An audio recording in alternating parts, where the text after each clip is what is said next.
Ayan, hello mga ka-dreamers, isang magandang araw sa inyong lahat. At ngayon nga ay gagawa tayo ng short video or compilation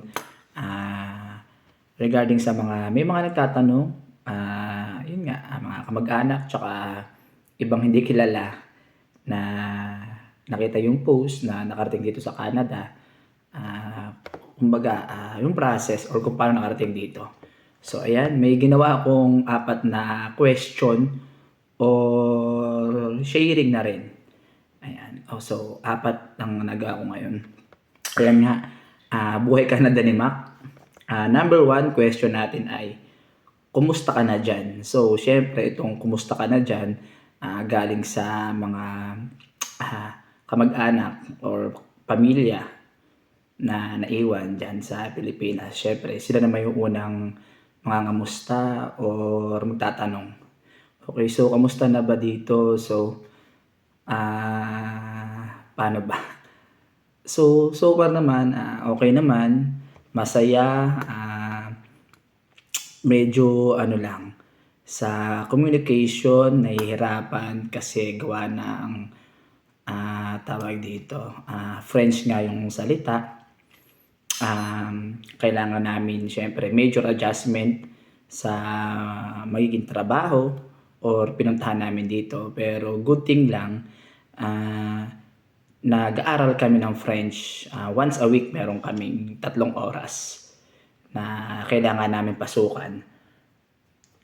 And dun ginagawa sa sa store or sa trabaho namin yung French class namin. So hopefully kapag adjust kami, siguro mga ilang buwan pa. Pero syempre naman sa pagtutulungan ng kapwa Pilipino or teacher namin, kahit paano makakasabay kami. And then ano pa, kamusta na ba? Yun nga, yung klima. Syempre kahit patapos na yung tawag dito, yung winter dito sa Canada, dito sa Quebec, malamig pa rin. So mainam pa rin may baon ng panlaban sa lamig. Yun nga, winter jacket, tapos mga heat tech, gloves, bonnet. So yun yung mga sinasabi ko, mga ganong panlaban sa lamig. Sa susunod siguro kaya ko ng pag ginanong ko yung kamay ko, gloves, or yung winter jacket, may lalabas ng picture dyan. Di pa kasi tayo masyadong marunong sa pag-edit. So siguro sa susunod may lalabas na dyan. Pag sinabi kong bonnet, ayan, may lalabas na dyan, charan, ayan. So yun, kaya na may lamig, basta may doble-doble lang siguro ang paggamit or paglalabas. Dito naman sa bahay, okay naman. May tawag dito, may heater naman dito sa bahay. And then, ano pa, so far okay naman. Masaya, lalo yung mga kasama dito sa apartment o sa bahay, kapwa Pilipino naman. So, okay naman. Sa trabaho, paglabas-labas, okay pa rin naman. Okay pa. Okay, number 2 question. Ito, yung ibang nagtatanong, may mga kamag-anak din na nagtatanong, tsaka ibang nakakita ng post, taga ibang lugar or hindi kakilala. May mga na-reply naman pero yun nga, yung iba siguro sa pagod na rin sa trabaho, merong hindi nare-replyan. So ito na po yung sagot sa mga tanong nyo. So saan nag-apply or kung paano ka nakarating sa Canada? So yun nga, actually may mga in-applyan din ako ibang agency dyan sa Pilipinas or sa Pinas. Pero ang nakapagparating sa akin dito, ang agency natin dyan sa Quezon City. Tama ba, Quezon City ba? Ang IPAMS, ayan. IPAMS, legit yan. IPAMS, alam ko yan, IPAMS. Charot lang, ayan. IPAMS, akala mo chocolate. So, IPAMS ang ang nakatulong, yun nga, nag-comply ng mga documents or ng mga needs, binigay, pinasa namin ang asawa ko. At sila naman ang nag-ayos. Tapos yun nga, yung tawag dito, yung okay naman sa mga pinasang requirements or mga initial requirements like government IDs, and TOR or kung ano-ano pa. Nag-set ng initial interview, nakapasa ng initial, then after that, nag-set ng final interview with the employer or HR. So, after a week or 1 week, may lumabas na yung resulta. Yun, masayang-masaya yung nakapasa sa tawag dito, sa interview. Then, nagtuloy-tuloy na yung application papunta dito sa Canada. And then, yun, IPAMS, legit, number 1. And then, number 3 questions, magkano or malaki ba ang nagastos mo? So, sa nagastos naman po, actually, medical sa IOM sa Makati, 10,500. And then, may dalawa na may pinag-medicalan dyan. Isa yata, St. Luke's, pero parang 12,000 ang St. Luke's yata. Hindi ko lang alam bakit magkaiba ang pagpapamedical. So siguro hindi ko alam. Ayun, hindi ko alam talaga. So pero at least kahit alin man magastos 10,500 or yung 12,000, worth it naman pagka nakarating dito. Yun nga, lahat ng pagod, sakripisyo, oras, gastos, masusuklian or mababawi din naman natin pagka nagtagal-tagal tayo dito, nagtuloy-tuloy yung pasok.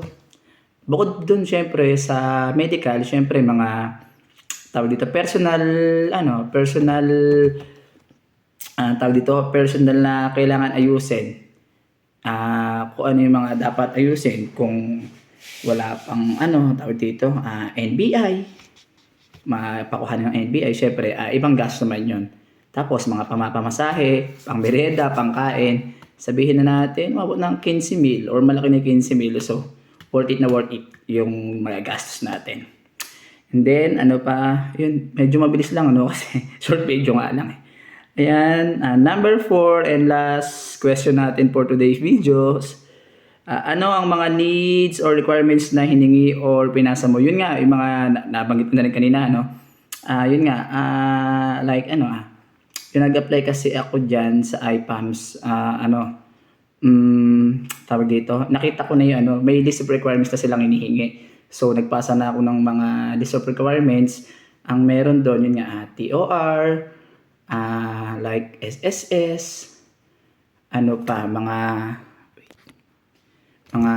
government natin, IDs natin, BIR, NBI, PSA. Ayun, yun yung mga kailangan. And then kung mas gusto niyo pang malaman, or marami pa kayong malaman regarding sa pag-a-apply, yun nga, I suggest na check niyo yung FB page ni IPAMS. IPAMS Industrial. So, yun naman yung may mga katanong sa akin, yun nga, yun, para mas sigurado yung info or yung makita nilang mga kailangan. Sabi ko, visit na lang nila yung or puntahan yung FB page ni IPAMS para mas kumpleto tsaka sigurado.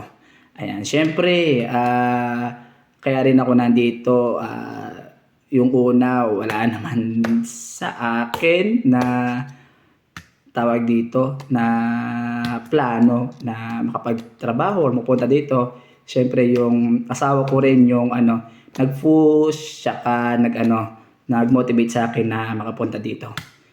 Kasi syempre may pangarap sa buhay.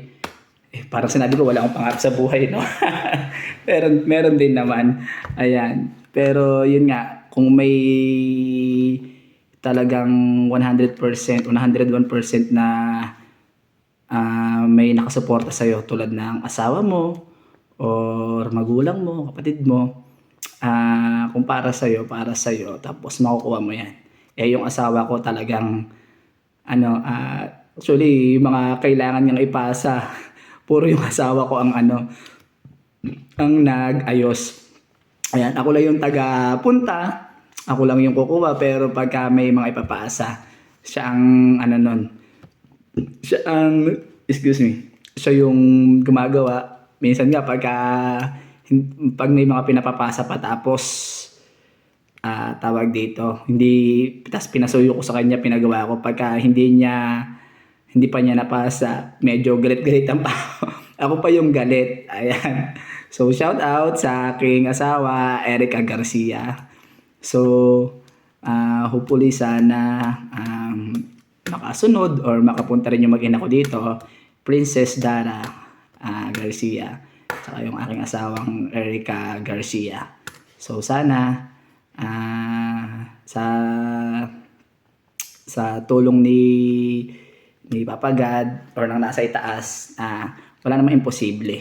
Yun, mag-pray pa rin tayo syempre. Kailangan pa rin manalangin. Yun nga, kahit hindi siguro tawag dito, kung hindi man makapunta sa simbahan, kahit sa bahay, tapos manalangin tayo ng taimtim, and pag nadidinig naman yan, kung para sa atin talaga yan, makukuha at bibigay sa atin yan. So, yun, short video, no, pero mabot na ng 11 minutes. So, yun lang muna yung mga Q&A na masasagot natin or masasagot ko, tsaka sharing. So, kung may mga ibang question pa kayo or katanungan, pwede naman kayong magtanong. Tawag dito, pwede mag-PM, PM pa, kaya mag-comment dito sa video na to kung kayang sagutin natin. Pero yun nga, as long as masasagot, pwede naman sagutin. Ibibigay naman natin yan para yung mga ibang nangangarap din na gustong makapunta dito or ibang bansa man, sana makatulong kahit sa konting advice na maibibigay natin. So mga ka-dreamers, hanggang dito na lang at ingat tayo palagi. Huwag kalimutang magdasal araw-araw, kahit di nakakapunta sa simbahan. Yun ang malaking laban at makakatulong sa atin sa araw-araw. So salamat, bye-bye.